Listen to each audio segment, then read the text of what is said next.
tem a figura do senhor Pedro Porfírio, uma figura extraordinária do PDT. Senhor Pedro, como o senhor começou sua carreira de jornalista?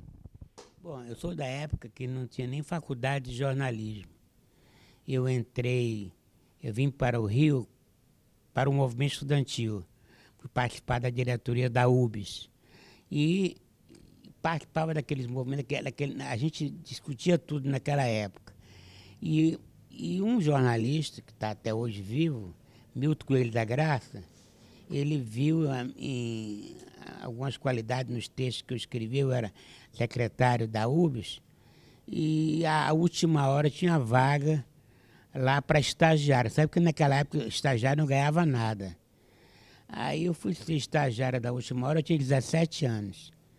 E aí fui contratado, carteira assinada, e depois já estava no jornal O Dia também. E eu já tinha tido no Ceará, porque eu sou cearense, né? Eu tinha tido no Ceará já uma experiência de jornal, sempre assim, furão, porque eu nunca tive uma faculdade. E aí eu aceitei, fui lá e fui participar. Nesse período, foi o período que houve muita pressão contra Cuba. Uma pressão contra a Revolução Cubana, porque todas as oligarquias achavam que o caminho que o povo iria escolher seria o caminho cubano. Porque quem conhece a história da Revolução Cubana sabe que foi um milagre que aconteceu em Cuba. Porque, na verdade, quando Fidel de Castro desembarcou lá do Grama, lá na província de Oriente, eram 62 homens, sobreviveram 12 homens. E ele teve a coragem de dizer: "Los dias de la ditadura estão contados".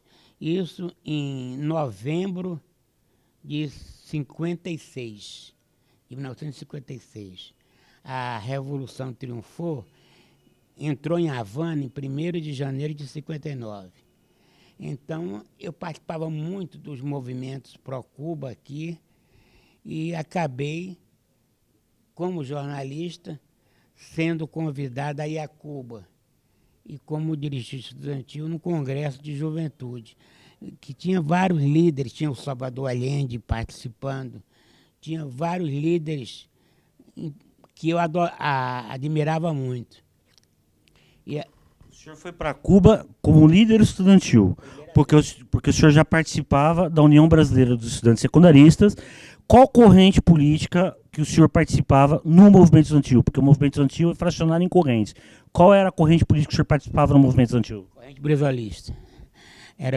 Eu era PTB, naquela época tinha um PTB, né? E no Ceará, em 58, aconteceu outro milagre também, que foi a eleição do primeiro governador do estado do PTB, que era o Parsifal Barroso. A gente tinha feito geralmente lá ou era PSD ou era UDN, e revezava no Ceará. E aí houve o Parsifal era ministro do Trabalho do Juscelino Kubitschek. E aí acabaram fazendo uma mudança de valores e acabaram. O Carlos Gereissati, não é esse canalha aí, é o Carlos Gereissati, o pai, o velho Carlos Gereissati, que era um getulista, era um milionário, mas getulista. Ele acabou montando uma aliança com o PSD, mas o PSD com o vice e com o senador. E o PTB com o governador, que foi o Parsifal Barroso. E eu era presidente da Juventude Trabalhista, lá do PTB. Então, todas as minhas intervenções, era sempre nisso. Até porque eu acreditava que o trabalhismo daquela época já tinha um viés ideológico, que eu sempre fui um cara de esquerda, sempre fui um cara simpatizante dos grandes movimentos da esquerda. Então, eu vim para o Rio, nós fizemos uma chapa. Naquela época, quem decidia a eleição, tanto na UNE quanto na UBS, era o Partidão, era o Partido Comunista Brasileiro. E nós fizemos uma mudança, nós criamos a bancada do Nordeste. E nós ganhamos a eleição com um rapaz do Maranhão muito bom, Raimundo Nonato Cruz. E aí a diretoria da UBS foi praticamente toda nordestina.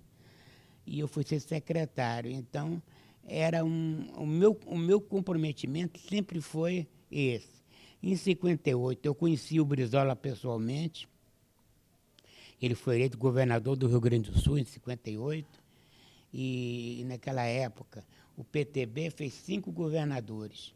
Fez o Gilberto Mastrinho no Amazonas, fez o Brizola no Rio Grande do Sul, o Parsifal Barroso no Ceará, o Chagas Rodrigues no Piauí.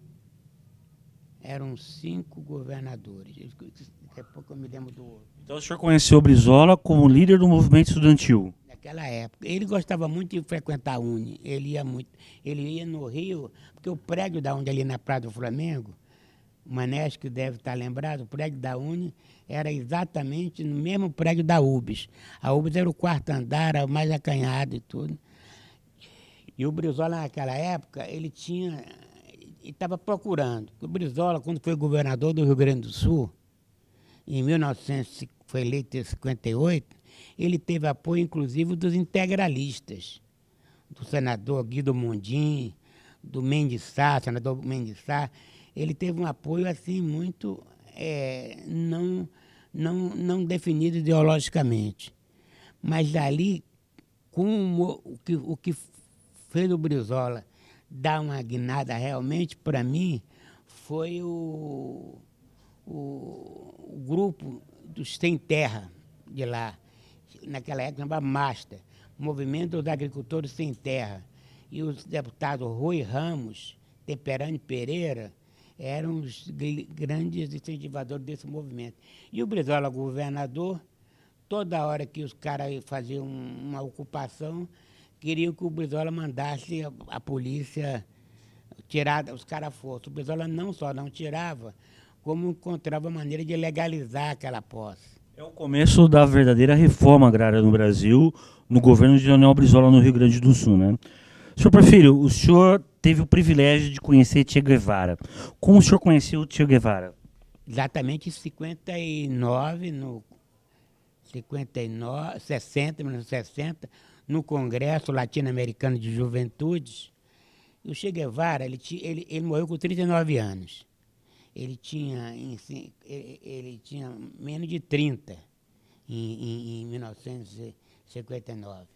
E ele era um cara extremamente imprevisível. E gostava de uma pessoa, pronto, entendeu? E eu morava, quer dizer, quando eu fui trabalhar lá, eu morava no Hotel Havana Livre, que foi desapropriada pela Revolução e virou assim, eram mais 30 andares, com camponesas que iam estudar em Havana, ficavam lá, e os estrangeiros, porque quando a Revolução Cubana triunfou, a classe média era toda de direita, era toda, os médicos, os engenheiros. Cuba ficou com 60 engenheiros em Cuba, com 300 médicos em Cuba. Cuba inteira tinha 300 médicos. A revolução na saúde que foi feita por Cuba foi consequência exatamente dessa pressão que os caras iam para Miami. Iam junto, era de famílias ligadas. Só ia ser médico, lá não tinha nem previdência social. Não tinha previdência, era igual o modelo americano, o modelo cubano era igual ao americano. E aí o Che Guevara participou naturalmente do Congresso, e na época eu falava muito alto e falava com muita emoção, e ele ouviu o meu discurso, aí me chamou através do vice-chanceler Carlos Olivares Sanches para conversar no próprio hotel, porque ele vivia naquele hotel, lá tinha um lugar. Ali foi onde o governo, o Hotel Havana Livre, foi onde o governo revolucionário cubano se instalou de imediato. E aí começamos a conversar, eu já tinha conhecido tudo sobre Cuba desde o início, desde José Martí, que eu estudava a Revolução. Cuba foi o último país a ser independente da América Latina, foi em 1905, que foi com a Revolução, com o movimento lá, que por acaso teve o apoio dos Estados Unidos naquela época. E aí eu me tornei assim, ele gostava, o meu espanhol era muito confuso, ele gostava de brincar com o meu espanhol, e ele tinha uma grande esperança. Ele queria que um Vietnã em cada país da América Latina. Era a época da Guerra do Vietnã, e ele tinha assim, uma esperança muito grande que o Brasil, ele chegou a vir no Brasil. Então o senhor, depois que o senhor conheceu o Che Guevara, o senhor ficou amigo dele e ficou tendo contato com o Che Guevara? Quase que diário. Porque ele ia tomar o café da noite lá no hotel, lá nesse hotel, Havana Livre. E conversar. Claro que eu não ia toda hora interromper uma reunião dele, porque Cuba era um país muito alegre, ainda é um país muito alegre. Quem conhece Cuba sabe disso. Então, Che Guevara era muito respeitado.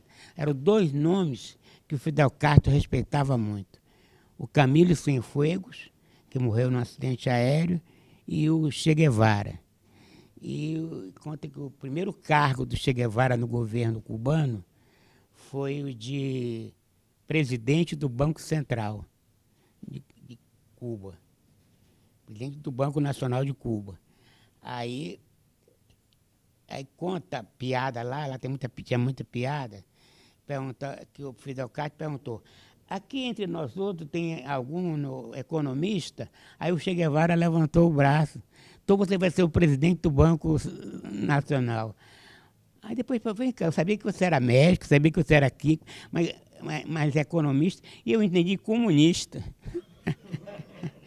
Eu entendi que você estava perguntando se tinha algum comunista. Então era eu, sabe como é? Cuba é um país livre. Sempre foi muito aberto para piada, para essas coisas. Eu hoje, com 74 anos, com a saúde que eu tenho hoje, eu digo para minha família, para minha mulher, para meus filhos, que eu me arrependo de muitas coisas na vida. Uma delas foi ter voltado para o Brasil. E eu voltei em cima de um sonho do Francisco Julião. Então, o Francisco Julião é outro personagem fantástico sobre a questão das ligas camponesas. Na verdade, o Francisco Julião, ele não era um camponês, ele era um advogado que se torna advogado das ligas camponesas, né? O que fascinava na questão do Julião era a questão da reforma agrária? A questão da reforma agrária, eu participava de um grupo na UBS, fizemos um seminário só sobre a reforma agrária na Paraíba, vimos esse seminário, mas o Julião era carismático. E o Julião morreu no PDT, era pedetista.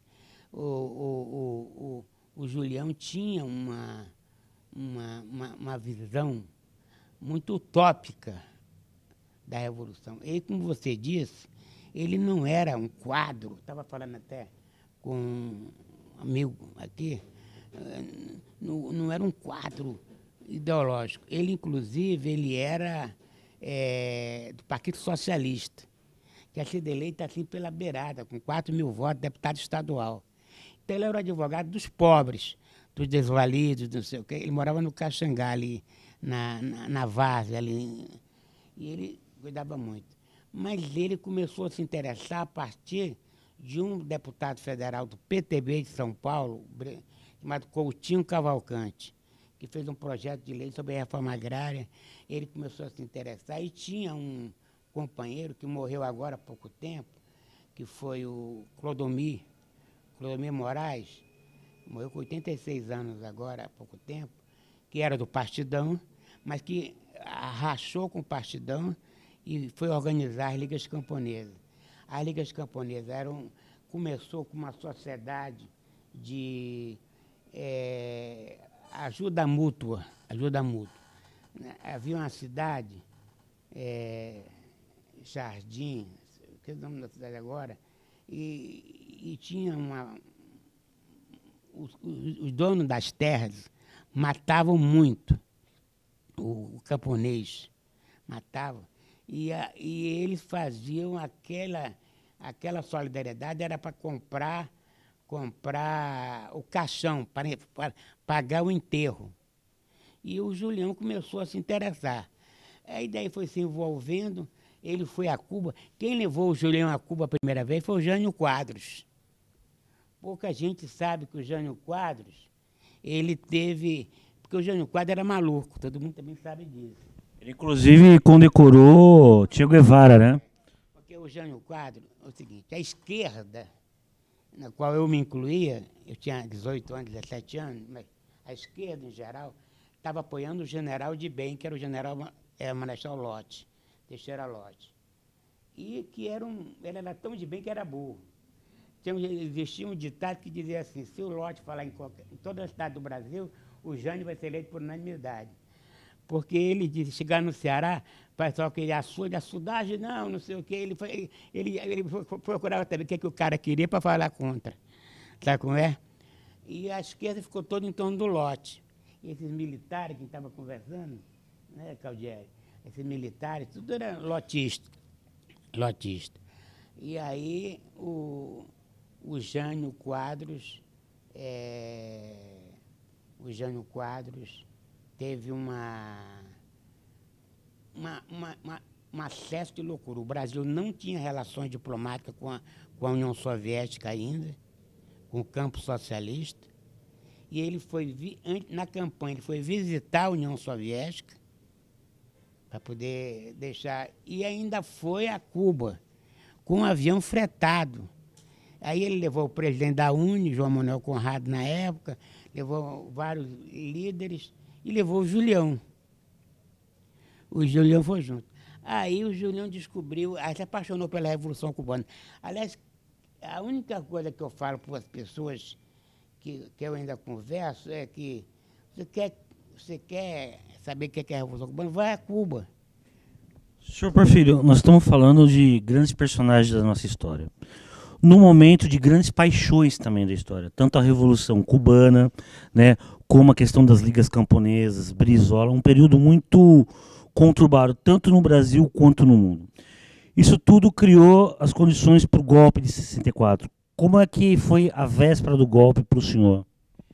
Bom, eu acho que o golpe de 64 não foi criado por essas condições, a opinião pessoal minha. Porque a partir do momento que o golpe foi dado em 61, quando eles forçaram a renúncia do Jânio. O Jânio deu uma loucura, tinha 204 dias de governo, e forçaram. E não queriam dar posse ao João Goulart, ao Jango. E tiveram que fazer um acordo com o Tancredo Neves na época. Mas aí teve a campanha da legalidade do governador Brizola, que foi o que fez o golpe recuar, né? Inclusive a sede nacional, tanto da União Nacional dos Estudantes como da União Brasileira dos Estudantes Secundaristas, foi para o Rio Grande do Sul ser abrigada pelo governador Brizola, né? Então o golpe, eles tentaram dar o golpe, se aceitou e não conseguiram. O senhor participou da campanha da legalidade? Estava morando em Cuba nessa época. Foi aí que surgiu o programa da Rádio Havana, em língua portuguesa. Aí que fui, passei a ser o editor de língua portuguesa da Rádio Havana. Eu trouxe até um livro meu, Confissões de um Inconformista, que tem mais ou menos os detalhes. Eu estava em Cuba, mas acompanhava tudo, porque a Rádio Havana era uma rádio de ondas curtas, só para os outros países. E fazia mais ou menos no meio de campo, porque a Rede da Legalidade era um conjunto de rádios que o Brizola tinha sensibilizado. A gente captava em Havana o som da Rede da Legalidade e repassava para lugares do Brasil que não tinha contato. Então, de Cuba, vocês acompanhavam a Rádio Legalidade, acompanhavam todos os movimentos. A Rede da Legalidade. Porque o Brizola sempre foi um cara de rádio. Sempre foi um mestre. Depois que o golpe fracassou, o golpe de 61, ele assumiu a Rádio Marique Veiga, aqui na rua, no centro da cidade. foi era a rádio de maior, todo mundo ouvia a Rádio Marique Veiga, e ouvia o Brizola na Rádio Marique Veiga aqui no Rio de Janeiro. Bom, então, em 1961, eles começaram a conspirar, criaram o IPES, que é o Instituto de Pesquisas Sociais, dirigido pelo general Golbery, que é coronel Golbery, nunca foi general, coronel Golbery do Couto Silva. Criaram o IBAD era o Instituto Brasileiro de Ação Democrática, que era para poder cooptar os políticos, tinha as verbas e tudo. E criaram vários ramos de apoio na burguesia, no empresariado. Sobretudo o empresariado mais ligado aos Estados Unidos. Eu me lembro do P.B. Pignatari, de outros caras que ficavam arrecadando dinheiro, muito dinheiro. Então, mas com a não dada do golpe 61, nós caminhamos para o ambiente de 64, né? Onde você tinha Brizola deputado, você tinha Neiva Moreira deputado, você tinha um PTB muito forte na Câmara dos Deputados e o governo de Jango, né? O senhor especificamente, como é que acompanhava e onde estava nas vésperas do golpe de 1964? Como eu te falei, as vésperas do golpe eu não estava aqui. 64. 64 eu já estava aqui, eu era das Ligas Camponesas. Eu fui editor do jornal Liga, jornal das Ligas Camponesas. Na verdade, aí que eu falei que voltei de Cuba, porque o Julião estava organizando uma guerrilha no Brasil. Depois de muito tempo que eu fiquei pensando que lógica tinha em certas coisas que ele bolava. Mas era totalmente errada a maneira de fazer. Ele comprava uma fazenda, ele teve ajudas várias, comprava uma fazenda, botava 10 estudantes da cidade, de faculdade, lá, e ficava fazendo um treinamento assim, muito precário, para o dia que saiu. Porque ele tinha uma visão que é o seguinte: a direita vai tomar o poder. Então vamos nos organizar, nós, para enfrentar a direita. Aí ele tinha 6 fazendas, que chamava de aparelhos, 6 aparelhos, na época, que ele organizou e botava os estudantes. Mas era um negócio tão porra louca, que ele, por exemplo, pegava um estudante que procurava ele, e esse estudante, nem para dizer em casa, eu estou indo para São Paulo, sumia. E a família ficava nervosa. E ficava atrás do filho, até achar o filho num aparelho das Ligas Camponesas. Entendeu? Na época, tinha grande... O Carlos Araújo, esse que foi marido da Dilma Rousseff, o Carlos Araújo, ele foi ele era... O pai dele eles eram advogado trabalhista, né? Ele ainda o pai dele já morreu. Ele era organizador das Ligas Camponesas no Rio Grande do Sul. Tinha, me lembro, um primo do Brizola lá, que era prefeito de Noloai, Calixto, não sei o que, Calixto, que também era um apaixonado pelo Julião. E o Julião fundou um partido, um grupo revolucionário partidário, que foi o Movimento Revolucionário Tiradentes. Nesse movimento é que teve o Brandão Monteiro aqui no Rio, foi parte desse movimento aqui no Rio de Janeiro. E através da Carta de Ouro Preto, que ele fez em um evento em Ouro Preto, e fundou o partido. Então, a partir daí, ele organizou de tal forma que era tudo assim, sem conexão. As pessoas ficavam... Tinha um cara que era o principal assessor do Celso Furtado, na Liga, lá na Sudene, chamava-se Joaquim Ferreira. Não é o que morreu, não. Não é o que morreu na ditadura, não. O Joaquim Ferreira era um economista que trabalhava com o Celso Furtado e foi para as Ligas Camponesas. Chegou lá com 2 meses, não acontecia nada, ele ficou nervoso. Não acontecia nada lá, entendeu?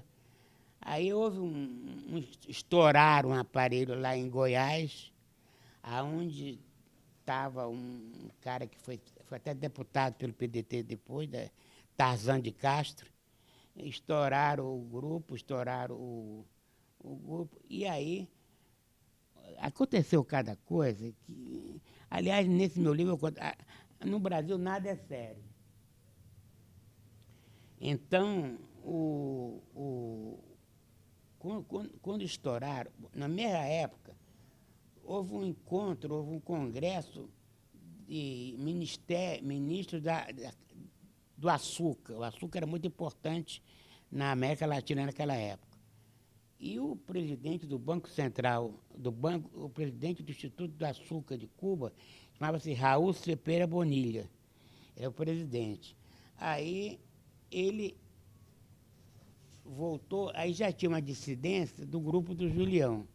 Então essa dissidência mandou um informe para Cuba dizendo que não acontecia nada, que o Fidel Castro estava apostando na pessoa errada. Isso tudo no período pré-golpe, né?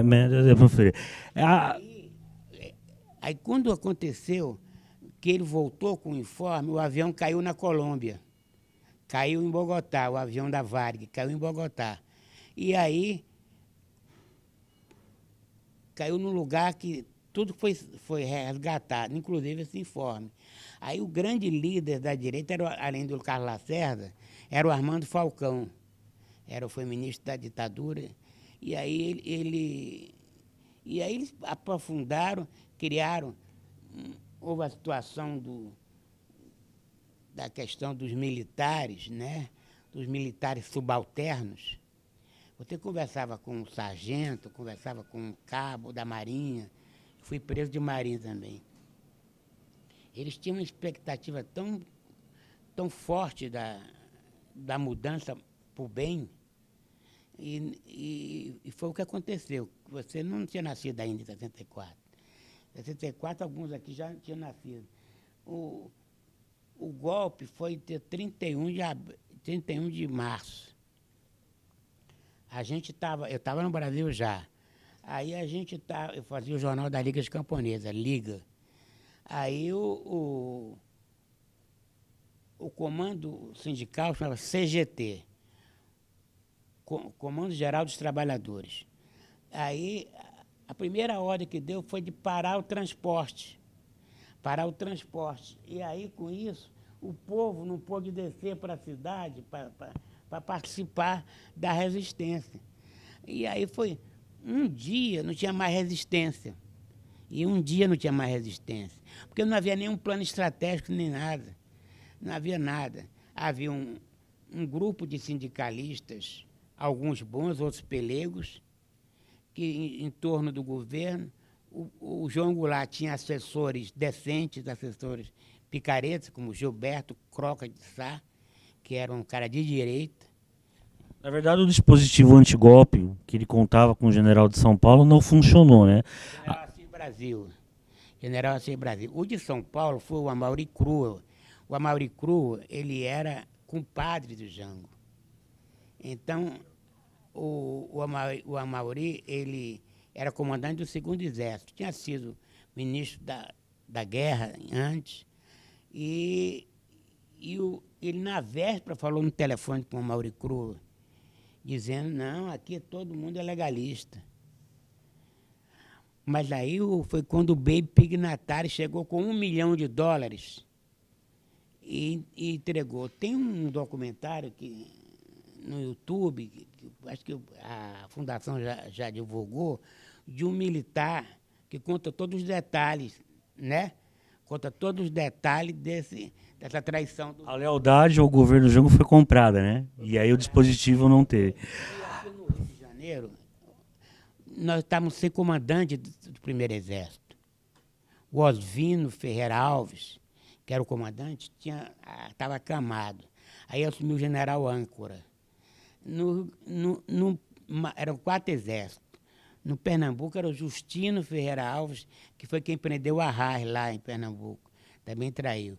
E no Rio Grande do Sul, havia a lealdade, mas também estava sem comandante. Porque o Jair Dantas Pereira, que era o ministro do Exército, não tinha indicado. E quem comandou a resistência lá foi o general de divisão, Ladário Pereira Teles, o nome dele. Foi o Ladário Pereira Teles quem comandou. Então, um grupo, esse golpe, o golpe foi uma porra-louquice. Então, mas o golpe, senhor Porfírio, teve consequências muito sérias na vida do senhor. O senhor começou a ser perseguido pelo regime. Como começou a perseguição do regime contra o senhor? Começou na última hora, no jornal, eu trabalhava no jornal Última Hora. A Última Hora foi depredada, né? Foi pelos grupos. Tinha um movimento chamado MAC, Movimento Anticomunista. Ele era um paramilitar da ditadura. Eles foram lá e o Samuel Weiner e o Bocaiúva Cunha, eles se exilaram em embaixadas, um no Chile e outro no México. E o jornal, que era oficialista, era janguista, totalmente janguista, entrou, ficou sem possibilidade de pagar os funcionários. E aí, através de um irmão do Bocaiúva Cunha, eles fizeram um acordo com a ditadura que demitiria todos os comunistas que tinha na ditadura, inclusive o João Saldanha, inclusive o Otávio Malta, inclusive o Pedro Porfírio.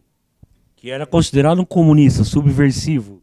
E eu nunca neguei a minha fé.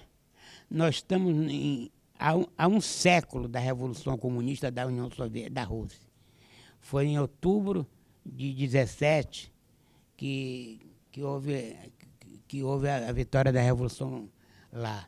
Então, eu nunca neguei. Agora, a gente achava que cada país tem suas características. O caminho brasileiro do socialismo era o Brizola. E se o Brizola tivesse agora aqui, não aconteceria o que está acontecendo no Brasil. Agora, todo esse processo o levou ao MR8? O MR8, olha que coisa. Quando eu sempre tive boas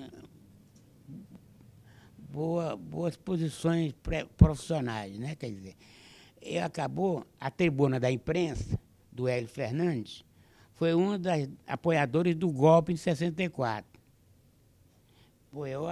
Porque a tribuna foi fundada pelo Carlos Lacerda. Mas o Hélio Fernandes tinha muitos lances de dignidade, muitas coisas. E começou a ver as coisas acontecerem e foi se passando. Até que me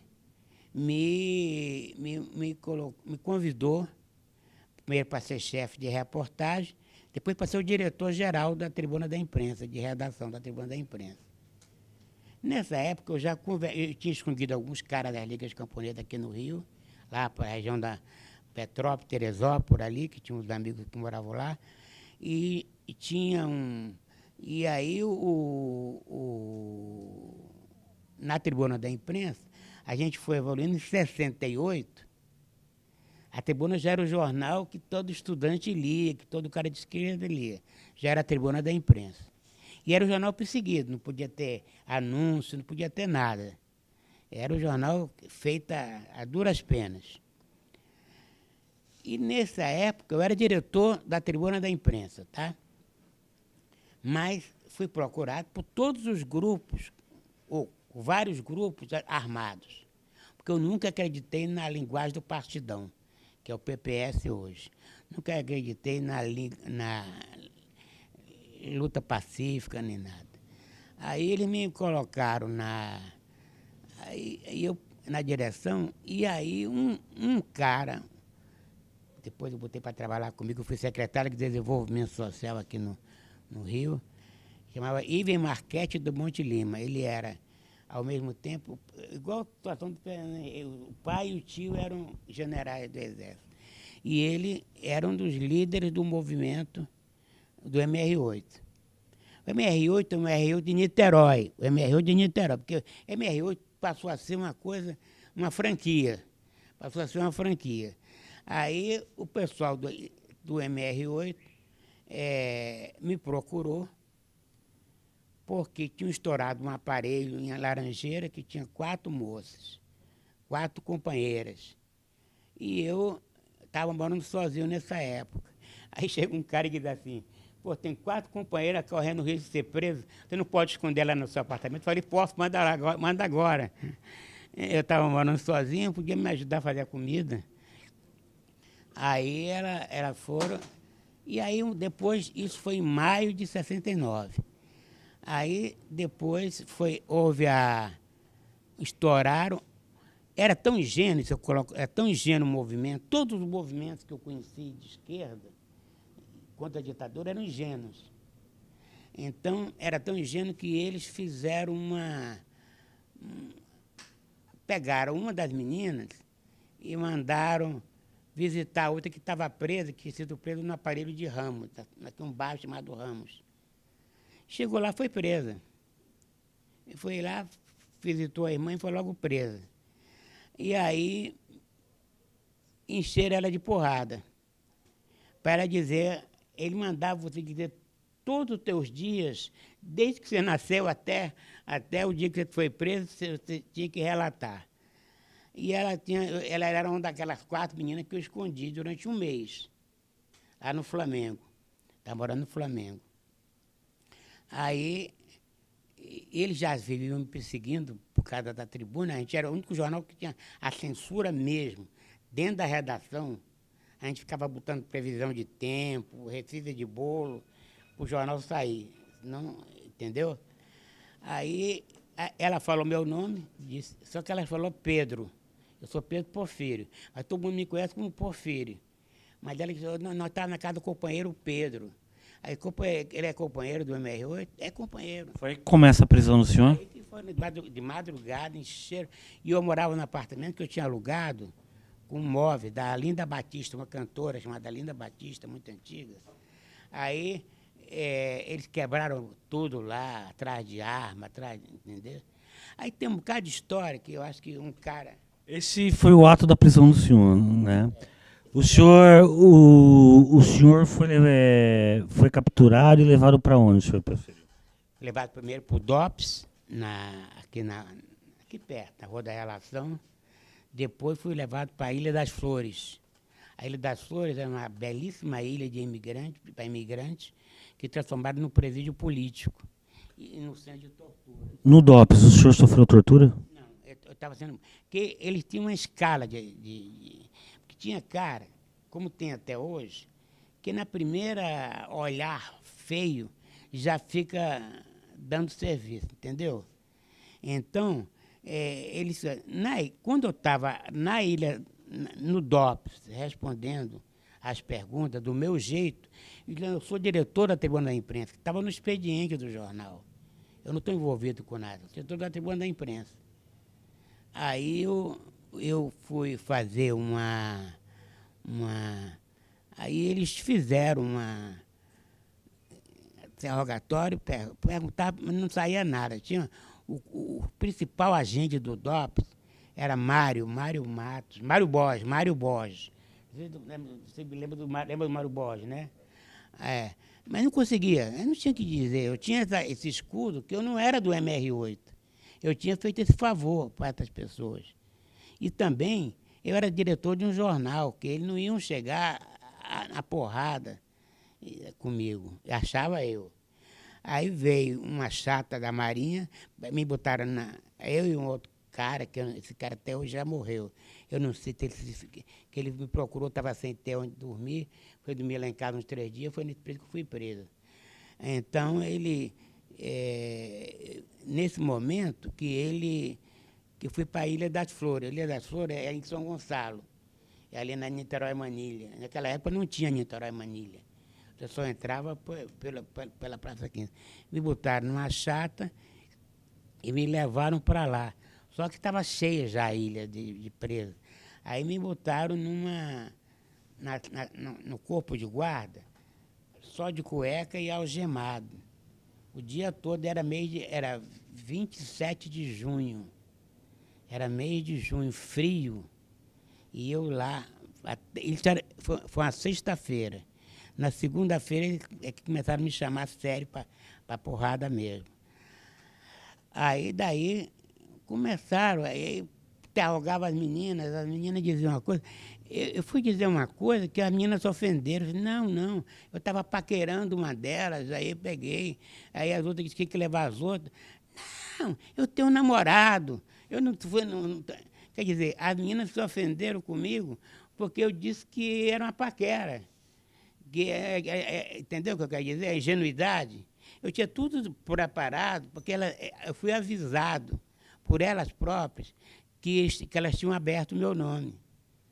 Então, preparei uma história. Não vou sair da tribuna da imprensa assim. Eu tinha 2 filhos nessa época. Eu tenho 4 agora, mas tinha 2 nessa época. Então, daí começou, então, aí começaram a ligar as coisas. Mas a repressão, apesar de violenta, ela era despreparada. Mas era também uma pressão muito grande psicologicamente, né?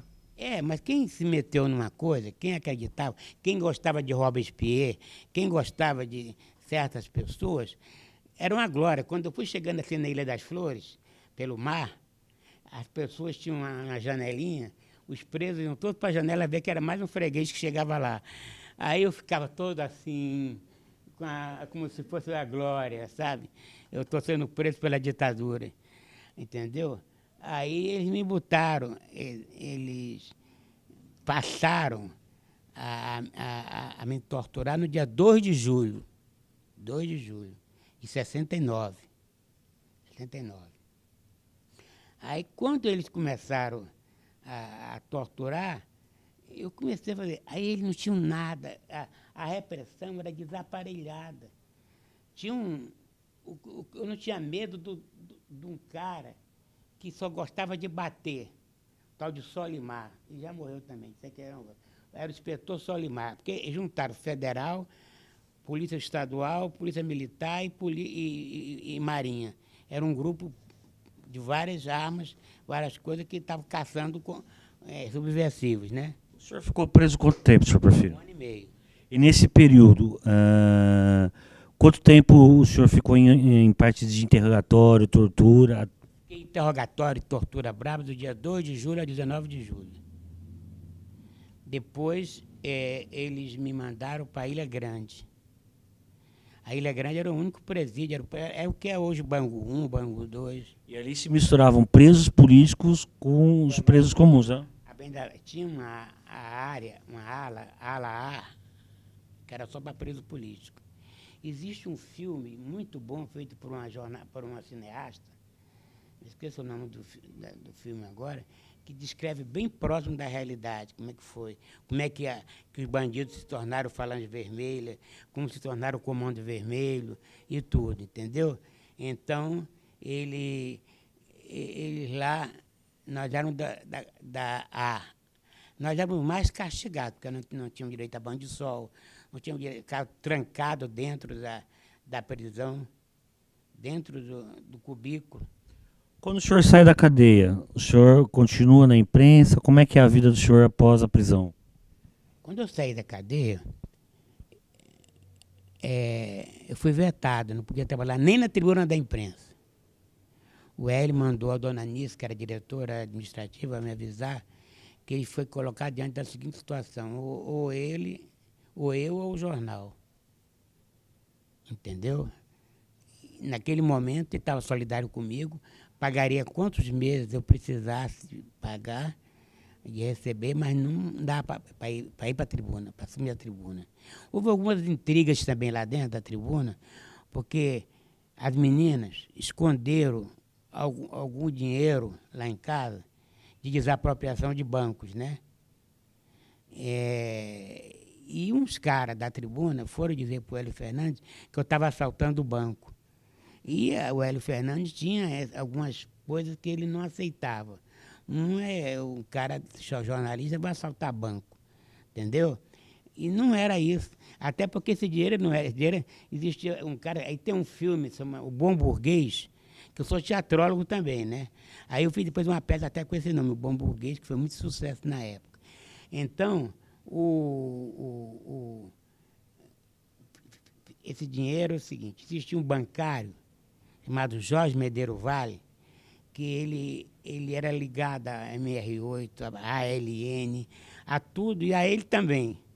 Então, ele fazia era subgerente do Banco do Brasil do Leblon. E ele descobriu a maneira de tirar dinheiro do Banco do Brasil sem ninguém notar. O cara dava um cheque numa agência, quando chegava na mão dele, aí ele autorizava um cheque sem fundo. Ele, em 2 meses, conseguiu tirar 4 milhões de dólares do Banco do Brasil. Desses 4, alguns foram a minha levar. Quando eu vi aquele dia lá em casa, eu me maior susto. Pô, tô maluco, agora vamos aparecer aqui. Bom, aí com aquela situação toda, aí eu fui trabalhar em jornais periféricos, sabe? Trabalhar numa revista de picaretagem chamada Cidades e Municípios. Fui trabalhar numa revista social de alta sociedade, assim. Mas eu nunca parei de trabalhar. E a minha geração, a geração que lutou contra a ditadura, de um modo geral, resistiu mesmo quando não tinha mais como respirar. Na verdade, os donos de jornais, eu prefiro, se acovardaram, né? Porque a partir do momento que você era marcado pela ditadura, sendo preso, perseguido, né? Você se transformava numa pessoa que não podia frequentar a sociedade, não podia trabalhar. Na verdade, era uma covardia dos donos da imprensa, não é? Sim. E havia jornal, como a Folha de São Paulo, na época do Otávio Frias, estava vivo, que colaborava diretamente com a repressão, com o DOI-CODE. E a caminhonete de entrega de jornal, não sei o quê, tem história documentada sobre a participação deles também. Mas eu não podia esperar, porque o que aconteceu foi o seguinte, eu fui julgado e fui absolvido. Porque nem nome de guerra eles acharam para mim. Meu nome é Porfírio, e meu nome que ela chamava era Pedro. Mas meu nome é Pedro Porfírio, muita gente me chama de Porfírio, entendeu? Então, fui julgado na auditoria da Marinha. Na época, um dos meus advogados, do grupo todo, era o Marcelo Alencar, tinha o Modesto da Silveira, Sobral Pinto. Era um grupo de muita dedicação aos presos. Aí naquele momento que eu fui a julgamento, eu tinha, na Marinha, nas Forças Armadas, é uma junta militar, são 5 militares que 3 em 3 meses trocam. Eles vão ser da parte judicial. E o presidente daquele julgamento era um coronel médico, comandante médico, capitão médico, capitão Santos, o nome dele Capitão Santos. E eu tinha conseguido uma perícia dos meus ouvidos, que eu fiquei surdo naquela época, tive que fazer tratamento, para definir que eles davam um telefone, assim, Então, eles te deram eu caí na mão desse médico, desse coronel médico. Eu conheci todas as ilhas, estava no presídio naval. Então, embaixo do presídio naval, tinha o hospital naval aqui no Rio. Então, eu estava com eu fui chamado lá e ele me trouxe, e ele me viu e disse, olha, você tem que fazer uma timpanoplastia. Teus ouvidos estão arrebentados. Aí você só pode botar num papel? Não, não posso. Eu não vou dar murro em ponta de faca, mas você tem que fazer timpanoplastia. Mas foi desenhando para mim o que eu tinha. E no que ele vai desenhando, ele esquece o papel depois. E eu guardo comigo o papel. Aí, no dia do julgamento, quem era o presidente? Ele. Capitão Santos. Ele era Marighella Santos. Aí, eu começava a perguntar, hein? Hoje eu pergunto mesmo sério, mas antigamente, né? O que está falando? Hoje eu estou surdo mesmo. Mas aí ele dizia, o senhor quer fazer o favor de ficar... Olha, eu sou aquele que o senhor examinou, que viu que eu tinha que fazer uma timpanoplastia, o senhor está lembrado? Ele ficou assim assustado.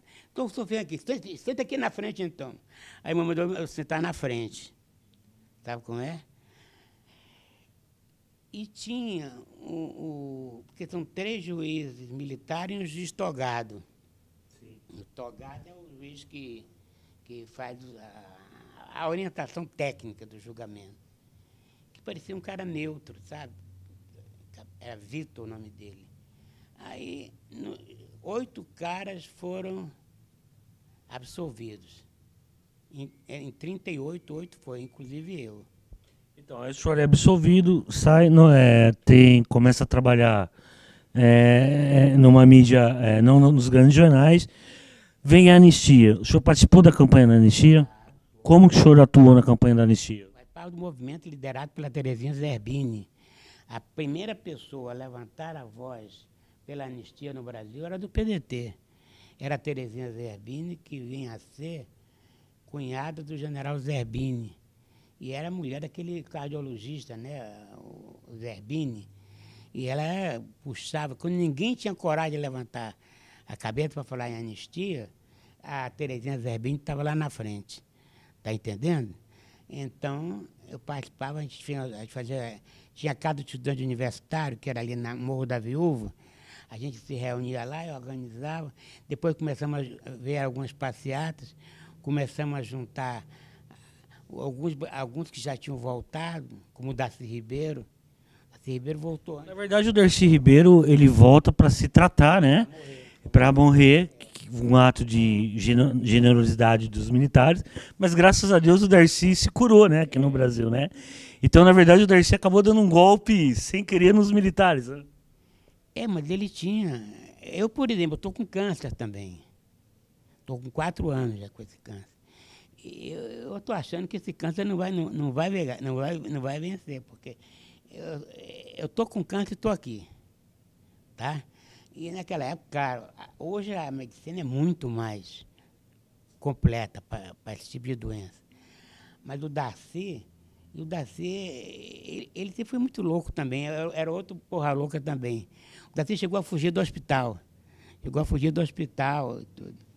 Então, e esse pessoal todo começou a se juntar. O Lisânias Maciel era o nosso deputado referência, era um deputado. Algumas pessoas conheceram o Lisânias, foi do PDT, inclusive. O Lisânias Maciel era extremamente corajoso, sabe? Tinha sido caçado, porque encarou a ditadura quando caçaram 2 deputados do PDB do Rio Grande do Sul. E aí ele encarou, denunciou lá e foi caçado ele também. Na época do general Geisel, foi caçado. Então, nós tínhamos um grupo, foi crescendo, porque... Agora, a anistia foi tomando conta do país, né, senhor Porfírio? Foi tomando conta e ela acabou sendo aprovada. Uma das grandes questões que se discutia na anistia era que poderia voltar todo mundo pelo Brasil, vírgula, menos Leonel Brizola. Que foi uma das coisas até, inclusive, que Ulisses Guimarães participou dessa questão, né, o próprio Tancredo, né, porque o Brizola, retomando para o Brasil, era a retomada do fio condutor da história. Como é que o senhor viu a aprovação da anistia e a volta de Brizola para o Brasil? Não, a anistia está ligada com... Porque todos os fatores, dialeticamente falando, todos os fatores, eles têm os 2 lados, né? Quer dizer, a ditadura já tinha falido também. Assim como eles derrubaram o governo do Jango, sem dar um tiro, a gente, quer dizer, eles chegaram a um ponto de capacidade que eles mesmo montaram um esquema para eles devolver o poder a certos civis. Podia ser até o Lula, mas não podia ser o Brizola. Porque o Brizola, quem conviveu com o Brizola há mais tempo, sabe, era um cara também imprevisível, corajoso. Era um cara corajoso, um cara que não tinha visão pragmática. Uma vez eu vi um deputado do PDT falar o seguinte fato: o Brizola é um grande líder e um péssimo político. Porque realmente ele era um cara capaz, ele jamais se omitiria de qualquer coisa, entendeu? Mas ele voltou e o Golbery encontrou a fórmula para anular ele. O general Golbery, né? Que foi criando o PTB da Ivete Vargas. Foram abertas as inscrições para os partidos. o PMDB era o antigo MDB, o PDS era a antiga Arena, aí ficaram, o PT foi a Igreja Católica que impulsionou, principalmente a Igreja Católica. Senhor Pedro Porfírio, o PT não tem um dedo às digitais do Golbery? Toda afirmação histórica, ela tem que ser, na minha opinião, bem apurada, né? Mas, com certeza, eu posso estar usando você sem você saber que eu estou te usando. E posso estar usando você sabendo que eu estou te usando e faz de conta que não sabe que você sabe que eu estou te usando. Então, o Lula, na verdade, ele não tinha pretensões políticas. Eu cheguei a escrever um livro, também tenho vários livros, um livro sobre o Lula, isso em 63, em 2003, não, foi 3, meu primeiro mandato de vereador, 93. Então, eu apurei tudo. Eu fui a uma cidade chamada Cerquilho, é uma cidade que tem perto de Sorocaba, lá em São Paulo, que onde mora, não sei se está vivo ainda, onde morava, o cara que botou o Lula no sindicato, Paulo Melo, o nome dele. Ele era o pelego da ditadura e ele, em São Bernardo, ao contrário de São Paulo, todos se entendiam em São Bernardo, porque era prosperidade. A indústria automobilística, a indústria era próspera. Então, ele disse o seguinte, que ele convidou, na verdade, foi o Frei Chico. O Frei Chico é o irmão, até aparece aí nesse negócio agora, chamava José Francisco da Silva. Era o irmão do Lula mais velho, tem 78 anos hoje. Então, convidou o Frei Chico para ser da chapa, suplente da chapa, de 69, para ser suplente. Aí o Frei Chico falou, olha, o Frei Chico era do Partidão, falou, eu não vou aceitar, porque eu trabalho na Campos Salles, que é uma metalúrgica pequena, e vou logo ser visto, o suplente não tem estabilidade sindical, não vou botar em risco, mas eu tenho um irmão que trabalha na Vilares, que o Vilares, Paulo Vilares, o dono da Vilares, gosta muito dele. Foi, inclusive, que ajudou ele a terminar o curso do Senai. E ele é muito popular, porque ele vive na esquina do sindicato tomando caipirinha e discutindo Corinthians, discutindo... ele gostava muito de ver desenho animado, sabe, televisão. Aí chamou o Lula para ser suplente. O Lula já disse, eu quero fazer alguma coisa. Eu fui trabalhar na parte de assistência a pensionista, a quem ficava... dava assistência a pensionista. E na primeira grande... aí foi em 69. Em 72, ele já era secretário do sindicato. 72. Aí fizeram um evento lá, um congresso de metalúrgicos, com apoio do Paulo Egídio. O Paulo Egídio era o governador de São Paulo da Arena, com apoio do Paulo Egídio. Então, havia dentro, como sempre houve, dentro da ditadura, como em qualquer outra coisa, havia contradições, guerra de interesse. Em São Paulo, principalmente, havia. O Lula, o Banco Mundial ajudou o Lula. A criação do PT, a própria biografia do Lula, ela traz várias contradições, né? E o Lula foi uma das principais pessoas que contribuiu para a gente ter o presidente Collor, porque se o Brizola vai para o segundo turno em 89, né, a história do Brasil seria diferente. O senhor participa da refundação do PDT, porque nós perdemos o PTB para Ivete Vargas, e começou e ajudou o Brizola aqui no Rio de Janeiro. O senhor foi 4 vezes vereador aqui no Rio de Janeiro. O que o senhor destaca, sua principal obra como vereador aqui na cidade do Rio de Janeiro? Com relação à refundação, foi uma coisa muito traumática, porque a gente perdeu a sigla, a gente estava no Hotel Ambassador, ali no na cobertura, e acompanhando pelo rádio a notícia. Quando saiu a notícia de que o TSE tinha dado a legenda para Ivete Vargas, o Brizola, não sei se conhece essa foto, chorou e rasgou, pegou PTB e rasgou. Aí vamos fazer um outro partido trabalhista. Mas dividiu muito. O Roberto da Silveira, na época, ficou com o PTB. Paiva Muniz ficou com o PTB. Vários históricos do PTB ficaram fora do PDT. E perdeu muita gente, isso. Eu era muito ligado ao Lisânia Maciel. O Lisânia Maciel participou da refundação. Mas o Lisânia Maciel, ele pegou uma pilha do pessoal do PT, Lisânia no PT, Lisânia no PT, que conseguiu trazer o Lisânias para o PT, para ser candidato a governador em 82. Foi candidato a governador pelo PT. E naquele momento eu fiquei totalmente desavorado, saí do PDT, mas não entrei em partido nenhum. Tive um flash com o pessoal do MR8, que estava no PMDB. Hoje, Muniz, quem conhece o Muniz sabe que diferença da época de Uni, ele. Bom, e aí ele...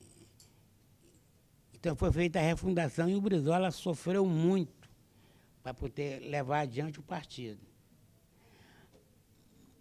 Ninguém acreditava que o Brizola ganhasse a eleição. Nem os caras do... O pessoal do PDT era tratado como minhoca, uma coisa assim, depreciativa, sabe? Nessa época o Manete foi candidato a vereador pelo PDT, lá em Niterói, né? Então, houve essa confusão, esse negócio, e aí eu fui candidato a deputado estadual pelo PDT. Mas cheio de pretensão, eu cometi muitos erros na vida política. Aos 74 anos, o que eu mais faço hoje é a revisão dos meus dias errados. São maiores do que os dias certos. Como eu era vaidoso, como eu era dengoso, porque eu era jornalista muito famoso, muito conhecido. As pessoas me tratavam como... E aí eu misturava as bolas, entendeu o que acontece? Bom, mas fiquei com a confusão. Aí nós fundamos, aqui no PDT, não tinha essa sede aqui ainda não, ainda era 7 de setembro, nós fundamos uma organização chamada USPDT, União dos Suplentes do PDT. Eu fui seu presidente. Aí o Brizola se apaixonou pela ideia, porque o PDT, em 82, elegeu 24 deputados estaduais.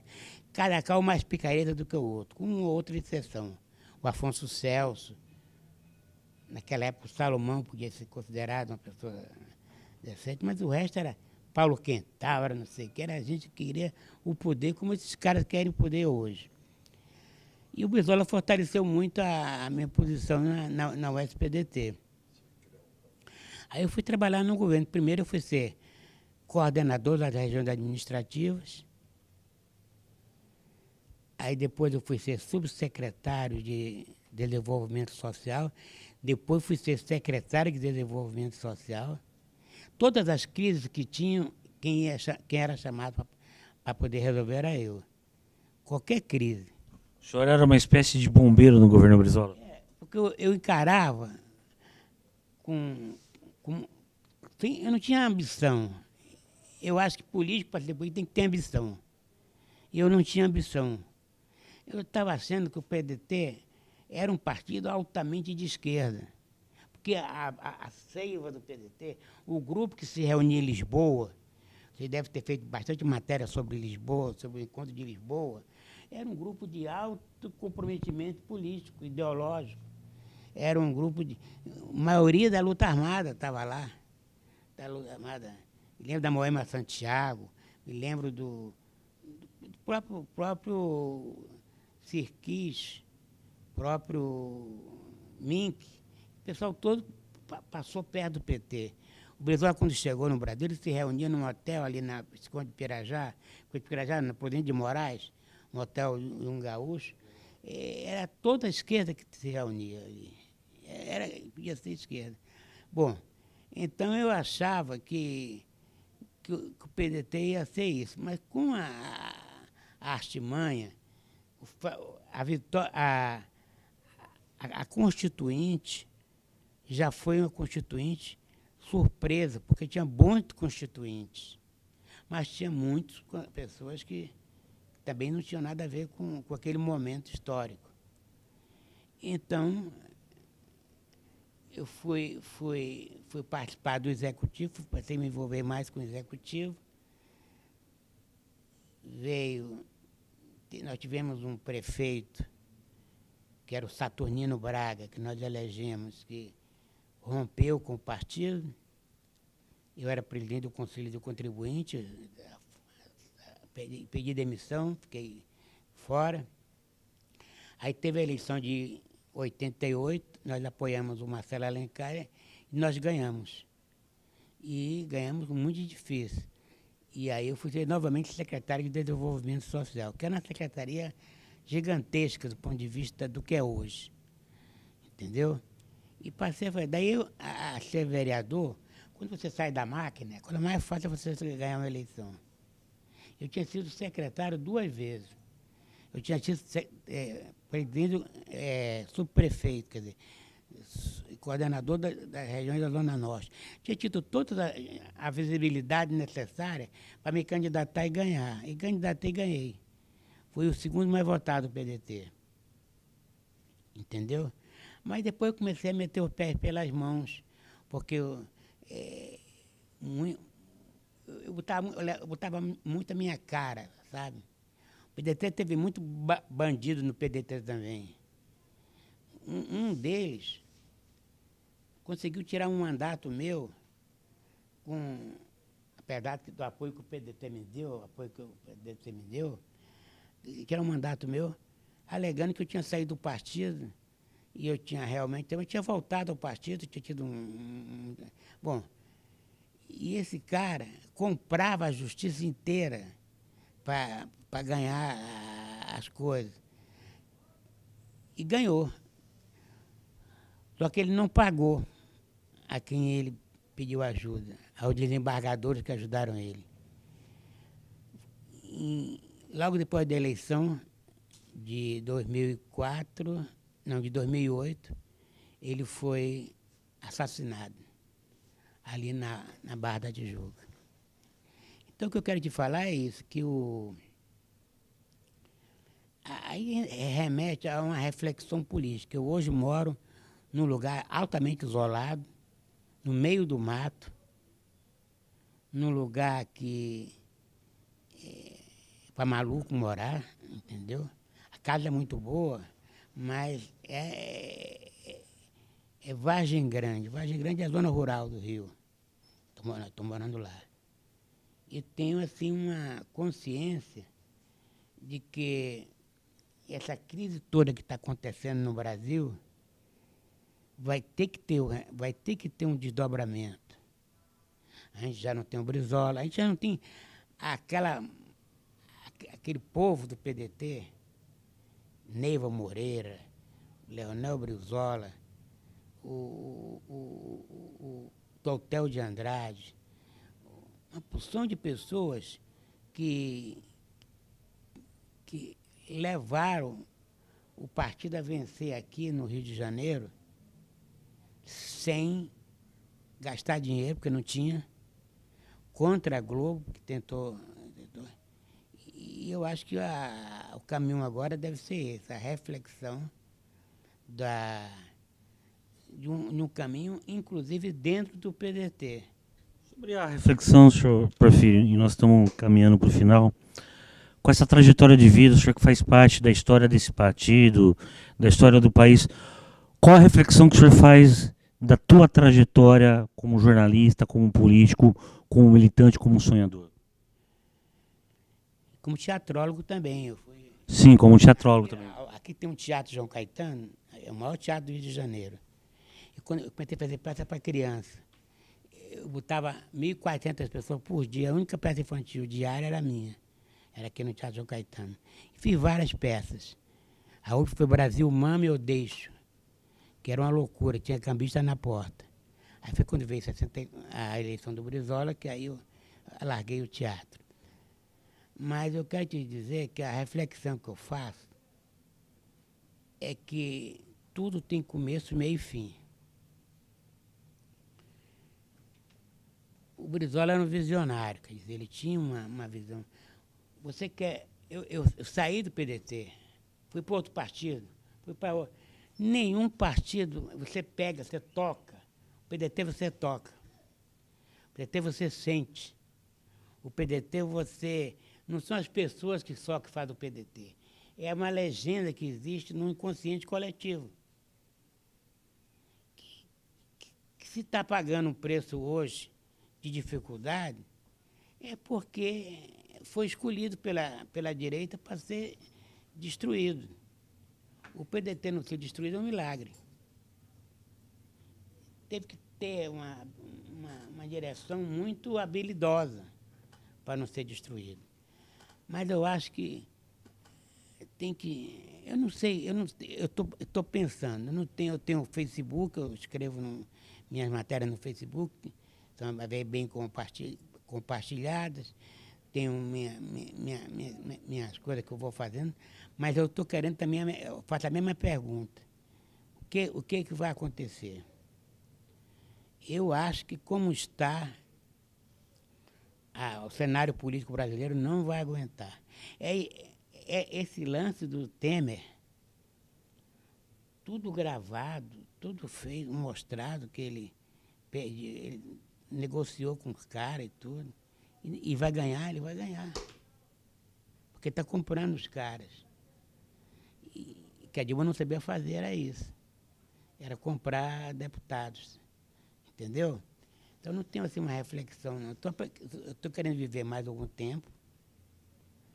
Mas o senhor tem como definir o senhor? Como o senhor definiria o senhor e a luta do senhor? Em uma frase. Como um anarco-brizolista. Eu sou um anarco-brizolista, todo mundo sabe disso. Porque eu estudei muito o anarquismo também. Bakunin. Bakunin era o principal, que era o russo. Mas Proudhon travou um debate com Marx. Existe um livro chamado Marx contra Proudhon. Proudhon era francês, muito rico. E está provado que o caminho que os anarquistas, não os anarquistas porra louca, que os anarquistas queriam, naquela época do século XIX, era o caminho mais racional. Que o Josip Broz Tito, que foi presidente da Iugoslávia, ele chegou a chegar perto. Quer dizer, nada de... Eu não vejo nada crescer quando você monta uma máquina pesada. Você tem que montar um Estado poderoso, mas tem que ter lei, tem que ter hábitos decentes. Então eu me defino como... E o Brizola era, no fundo, ele era anarquista. Eu ia para a casa dele, ele é padrinho de um filho meu. Eu ia conversar com ele, ele se divertia comigo também por isso. Porque ele era meio anarquista também, sabe? Meio anarquista também. Quero agradecer a oportunidade de participar do Centro de Memória do PDT. Muito obrigado.